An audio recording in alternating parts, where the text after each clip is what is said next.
Hello guys, तो अभी मैं बैठा हूँ हज़रत निज़ामुद्दीन स्टेशन।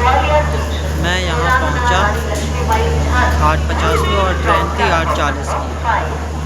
भाई साहब, ट्रैफिक में, दिल्ली के ट्रैफिक में इतना टाइम लग गया। मैं 6 बजे 6:30 पे स्टोर से निकला था ताकि मैं जल्दी से जल्दी स्टेशन पहुँच जाऊँ, पर मैं फिर भी लेट हो गया। समझ नहीं आ रहा कल मैं एग्ज़ाम दे पाऊँगा या नहीं दे पाऊँ, क्योंकि एक जो ट्रेन थी 10:40 की वो भी डाइवर्ट कर दी और एक 10:50 की वो मुझे छोड़ेगी झांसी कम से कम 8:05 पे। अब 8:05 पे छोड़ेगी, फिर अब झांसी से उड़े के लिए कोई कोई ट्रेन नहीं है उस टाइम। फिर अब वहाँ से मुझे जाना पड़ेगा, क्या पता ये सही टाइम पे छोड़ेगी भी या नहीं।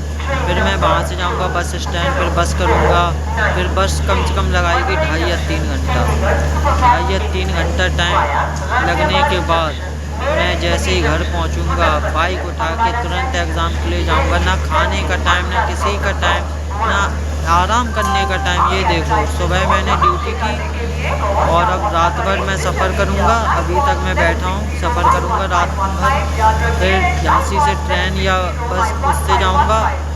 मतलब इतना भी टाइम नहीं है कि मैं थोड़ा आराम कर सकूँ, खा पाऊँ। फिर पेपर दूंगा वहाँ जाके।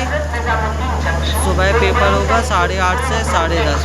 जाऊंगा बाइक से ठंड में, आऊँगा भी। फिर दिन में थोड़ा आराम करने का टाइम मिलेगा, पर मुझे दिन में नींद नहीं आती है। तो कोई बात नहीं, फिर मैं वहाँ से शाम को निकलूँगा यहीं गुड़गांव वापस।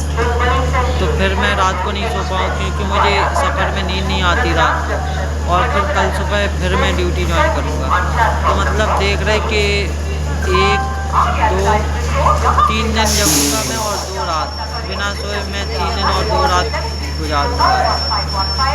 अगली बार से अगर एग्ज़ाम होगा तो मैं 2 दिन की छुट्टी लिया करूँगा सीधे। छुट्टी ना लेने के चक्कर में इतना मुझे झेलना पड़ेगा इस बार। और अगली बार थोड़ा लेके ही निकलूँगा।